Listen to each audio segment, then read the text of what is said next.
Ahead of the game. Bum, bum, bum, bum, bum, bum, bum, bum, bum, Wow. bum, bum, bum, bum, bum. Friday, Have you end been of the week. practicing that? What? It's just, I get the feeling, mate, and it comes to me, and I just Wh- roll with it, eh? Whoa, that's gross. It's what I'm all Friday. about. All right. Getting some feelings and flowing, letting them flow. And I that's don't know where I'm it. going with it. That's it. Let's move on from that. Yeah, from this horrendous start. Fridays are good. We look ahead to the weekend of Mhm. sport, and even though there's not a lot of different codes to watch this weekend, Mm. there is still some great matchups. But before Mm. we get there, let's talk about what's happened. Mhm. There's been a lot of shit that's happened Yes. since we spoke We on last Wednesday. spoke. Mm. The Hawks, my Hawkies, secured a Oh, game those 5 Hawks. back at Wynn Entertainment Centre. It's crazy. They won a second game at John Cain. You said at the start of the series they won't win at John Cain. They've taken Yeah. 2 wins, haven't won at home, but No. they've been dominant all season long. No. This Uh, this series is out of control. Like, I hope, like, I know I shouldn't probably say this, and it's not what you think I'm going to say, but wait. I think um, you're going to say, hope it goes to overtime. no, no. Okay. I'm going to say I hope nobody's backing our tips over at bets.com when they're following the NBL finals at the moment. because you're tipping, we're going game for game, and you're tipping the Hawks and I'm tipping Melbourne, and we're just a little out of sync. so so yeah, it's been a Oh, tough final series. I think I did the same thing in the final series last year, in the championship series. It was the same thing. Just couldn't hit the winner. Except the last game because I backed the Jack Jumpers because they're my team. But otherwise, I probably would have tipped Melbourne oh, because that that's a series I was great. just off. That's great. I've tipped Illawarra to win game Mm. 5. Let's check out the Yeah. write up on Right out, bets.com.au. But right in. even without Sam Froling, who'd done his Achilles, Mm. it looked very painful. Yeah. I think they have what it takes. Will Hickey played out of his skin. Lockie Mm. Olbrich got some really good looks under the rim. They just need to get these Melbourne big guys in a bit of foul trouble early, which they've done the last 3 Mm. games, and Yeah. they can't compete under the basket. Yeah. But I don't know. I'm not as confident. I still think Melbourne's going to win the series.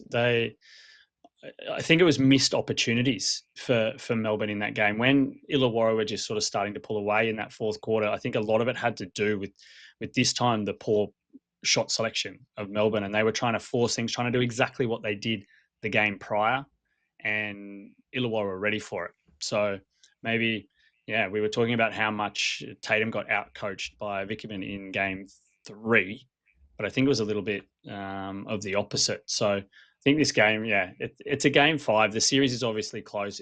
It is a flip of a coin. So it's whoever performs better on the night, whoever's more clutch on the night. I don't think you can. No one's going in 100% sure of who's going to win this game. One interesting stat that I seen, Chris Goulding, he led the team in scoring through the regular season, averaged like 18.4 points per game. He Mm. was hectic in the second half, or maybe even like the last third of the season. Mm. He hasn't scored more than 17 points in this grand final championship series. Yeah, So I'm crazy. like, is he going to bust out in game 5, or Mm. But do they have him under wraps? yeah, it's very possible. But he's been missing shots. So if that's just not being able to perform in this clutch situation, or if But is it Illawarra averages are catching up shutting with him him? down, Is the averages yeah, catching? Like he he'll was drop shooting like 40 and they'll win. 60% Yeah, at the end no, of the season. or maybe he's just going Now off it's his average now, and it'll come back to the mean. Is he over the mean or is he under the mean at the moment? depends how far Yeah. you count back. Yeah, but I just mean he was so hot, and he could now be going so bad, and all of a sudden in game 5 he's just going to go and drop 40 and good night, Irene. That's my And your biggest Hawkies are done.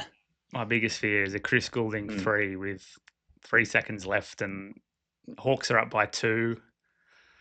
Then they're going to try and do one of those Tyler Harvey shots from the bloody middle circle, and it's going to miss the rim completely, and they're going to lose. Anyway, another Hawk not missing the rim, mate, is the Hawthorn Hawks today.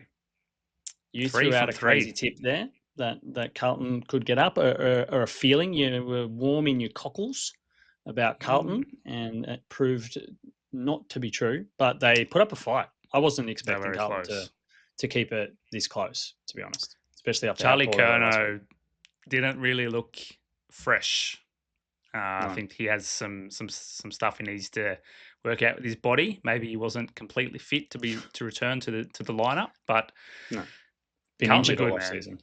They're going to be there at the end of this season, and they were also just a couple of mistakes, couple of errors, couple of decisions away from this game, taking this game. Like, it ended up obviously 20 points in the end, but they were a lot closer. They kicked 8-12, Carlton. So you swap that around, and all of a sudden it's a different story. Yeah, right. 100%. It was. Oh, look at that, 12-8 Hawthorn. So swap it around, it's a tie. There you go. Swap both of them around, and now Hawthorn are down by 20. So, and the other game that happened yesterday, Melbourne and Penrith. Cleary knocked out 7 minutes into the game.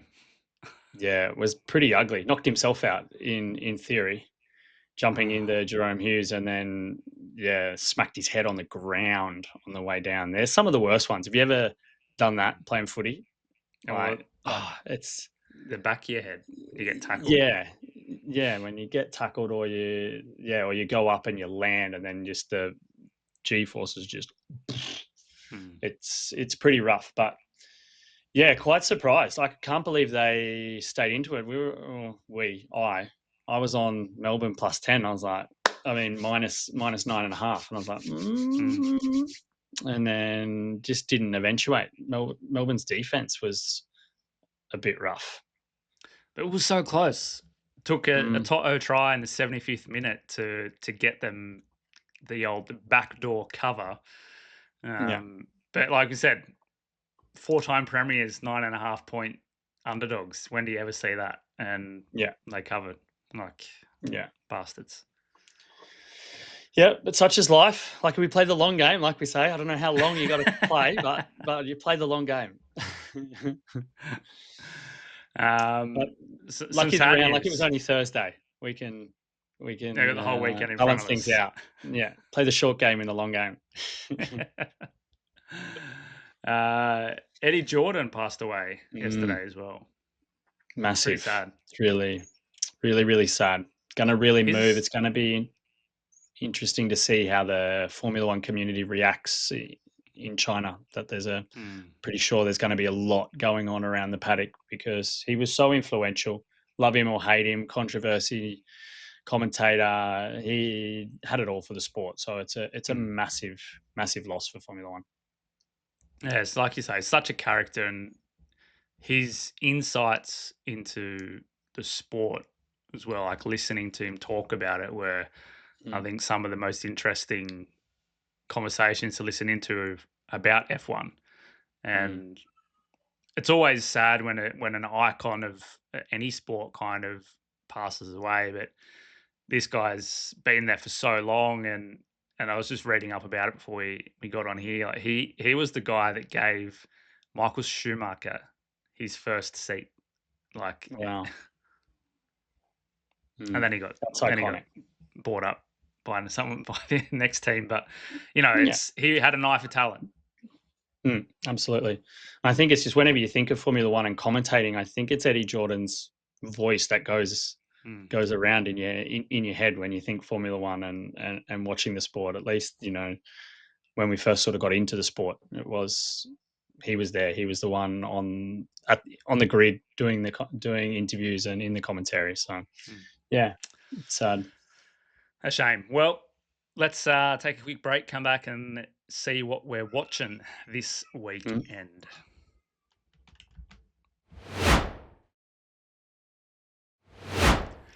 Rightio, Postafar. What are you watching this weekend, mate? Oh, you know what? I think the biggest game, at least that I don't know, I've been covering that I'm most excited to see Excited? is Fremantle Dockers versus the Sydney Swans. I think that's Why? going to be, Why? I just think that it holds a lot of importance, in my opinion. I just think the Dockers were sort of cheeky favourites to maybe push for a top 4 spot in the AFL this season. I know it's only round 2.5, and the Swans, obviously the Swans are facing going 0-3 in their little grand final hangover. So I think this could play a huge role. Like I don't think it's be all or end all for either team, but I think it brings a lot of pressure onto your club. I think if the Swannies go 0-3, new coach, you start having those conversations. Like they got a lot of injuries, but you start questioning some stuff, I think. And then also Frio, so much potential. Also had a lot of injuries, like to start the year. Obviously, Fife was out. Shea Bolton was also out. Bolton returns, so it's going to be interesting to see the impact that he has. But I'm on the Swans to beat the Dockers. Yeah, but it's pretty much there's some good trends in that one actually. Swans have won the last 3 at Optus. There's not many teams that go there and have a positive record at Optus Stadium, and they're one of those teams. So yeah, the away teams won the last 6 against when they've played each other. Dockers win in the SCG and Swans win at Optus. So All right, there you go. yes, so I'm pretty excited about that. Probably that's the big one in the AFL. What about you? I'm looking forward to Essendon and Adelaide. I think Why? this game could be pretty like a very good matchup. The last, I think only one of the last 6 games have been like blowouts.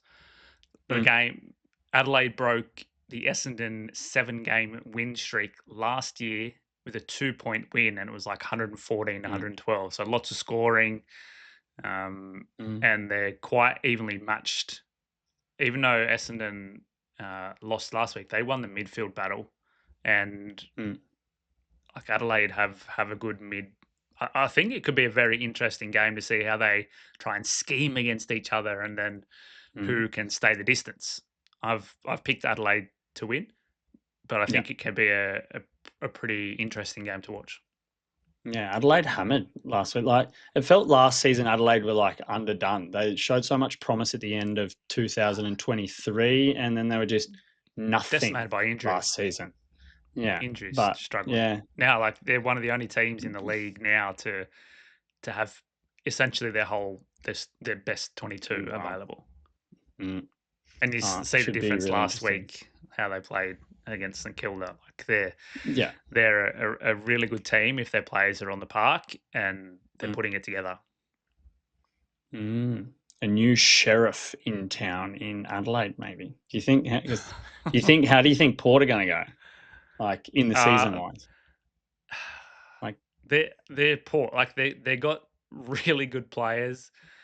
They're just I think it'll be the same. They'll be around that top 5 mark at the end of the season. They'll probably beat some good teams, lose to some shit teams, and they'll get bundled out of the finals in like the semis or the prelim or something because they're just not good enough to go that extra mile.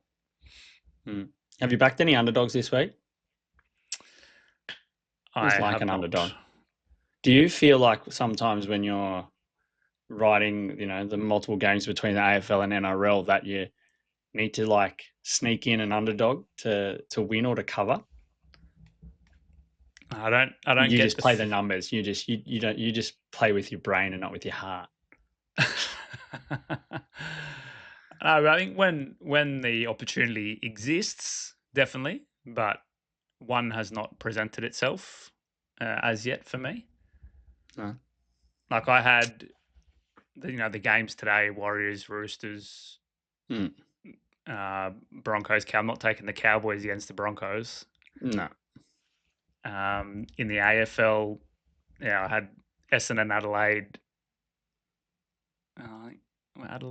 Adelaide were favourites. Yeah, it should be.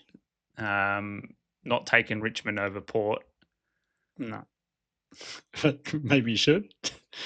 Who knows? I mean, the thing No. is, like, Richmond weren't the reason they won last week. It was Carlton was so shit. Mm. Like Richmond were the worst team at getting inside 50s last year, and they averaged 47 a game. Last Yeah. week against Carlton, they had 40, and they had 86 turnovers, and they still won. Yeah, how do they win? It's like, how the hell do you It's crazy. win? That's crazy. Yeah. So Richmond are going to get belted by Port. Mm. But that's what And Port now- does too, right? Port lose Flat track against bullies. the tough teams, and they just smash the lower teams by 100. Yeah. See if that holds up. I think our old mate Andy that writes some of the NRL for us, he's backed the Titans to beat the Knights. I think that's a good shout. Mm. Mm. I think it's good because I'm from the Gold Coast, but there's like good trends too. I think it's like the last 7 Titans have won the last 7 at Cbus. So it's an interesting trend. So that's going to be interesting to see how that plays out. And I mean, the Knights are a fantastic defensive team. They have trouble scoring points. If the Titans can find a way to not against the Titans, crack the armor. Oh, but they do. They're really bad. Like their halves are disgusting. If the Titans can find a way to score 18 points, they can win the game. It could be an 18-14 or 18-16 game. And Titans can score. Titans have got good attack. Yeah. Titans. That's all the Titans have had. But, which is crazy. Like I wonder how long Des Hasler holds his job if the Titans still get 30 put on them on average around that sort of, or say between 25, 30 points per game on them for half the season, and they have a losing record. I wonder if he still keeps his job. The whole point of getting him up to the club was to fix their defense. They've had defensive problems for as long as I can remember, almost. It's like and it just hasn't happened. There's no commitment. There's no, he was supposed to bring passion and that drive and that, all that jazz to the club, and it just hasn't eventuated. I think we're going to see some good tests of some teams on the weekend, especially in the NRL. The Sharks and Rabbits testing each other. Like, are the Rabbits the real deal, or are they going to get dusted by Cronulla? And also the Raiders. Well, vice versa, though, really, isn't it? Like, Cronulla. I think Cronulla have shown enough in the last few years they're a top 5 team in the league. But yeah, I don't know. But Canberra and Manly, like Manly without Turbo, likely. I mean, you sent me. I haven't seen the news, but Turbo out. Raiders, Turbo out. Are they the real deal? Can they win on the road? And yeah, I think it's going to be the real interesting test because Manly are so good. Manly are a completely different beast at Brookvale. I still call it Brookie. It's like calling the Roosters East. It's embedded in the brain.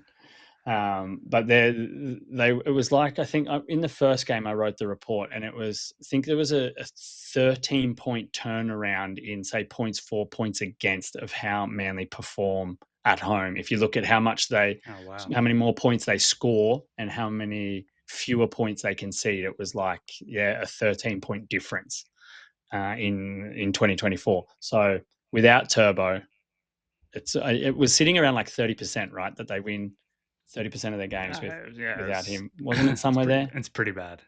Yeah. So that is a really, really interesting test. The Sunday afternoon at Brookie, do Manly bounce back? Because they were awful away from home against the Warriors last week. Yep. You reckon, have all the cars arrived in Shanghai for the Chinese Grand Prix? Yeah, I don't know, but they will. It's got to be a But little bit of media.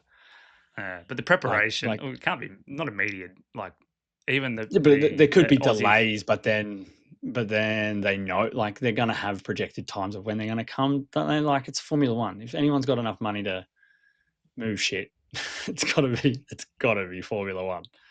I don't Like, know, it's just a bit of because it's smoke and mirrors, I stalled, think. yeah. I think it's smoke and mirrors. And like I watched the video from that Aussie photographer. I've seen so many videos on TikTok of him. I still don't know his name. Hmm. But he said that there was, it's not whatever plane you can find that can transport that kind of stuff. It needs to Hmm. be proper planes that can carry the loads. And Hmm. if a few of them are broken or not working, then trying to get that in order. And then, like he said, that they were supposed to arrive Tuesday morning and that was Hmm. delayed. And then it was Wednesday morning and that was delayed. And Hmm. then I haven't researched any more since then, but Hmm. But it I think it makes it affects tough if it is. preparation. Yeah, and it's a sprint race weekend as well. So they have one practice on Friday, and then they have sprint quali on Oh, Friday afternoon. So Williams, get on uh, signs to yeah, win sprint yeah, because the yeah, and it could McLarens be. and the Red Bulls were delayed. They were two of the Yeah. teams that were delayed. You're loving Williams. You're dropping Williams a lot whenever we're talking Formula One. Yeah, You're I little love him. King. need to I've need liked to. Albon for a while. Mm, I think he's always been a great driver, and mm, he got so much out of that Williams car when they were still shit in mm, qualifying. Never in the race, mm. but in qualifying, he was getting that top 10 almost every time. Yeah, yeah, yeah. They had raw pace. The tracks where top speed was key, they were in the mix straight away. They Yeah, just didn't have the same sort of downforce. But have to buy you a Williams Lego Formula One car to go with your McLaren Formula on One my car. McLaren one. I still have to pick that Yeah, one up. yeah, yeah. Sort it All out. right. Have you Have a seen good weekend. like Oh. heaps of Formula One stuff with Lego?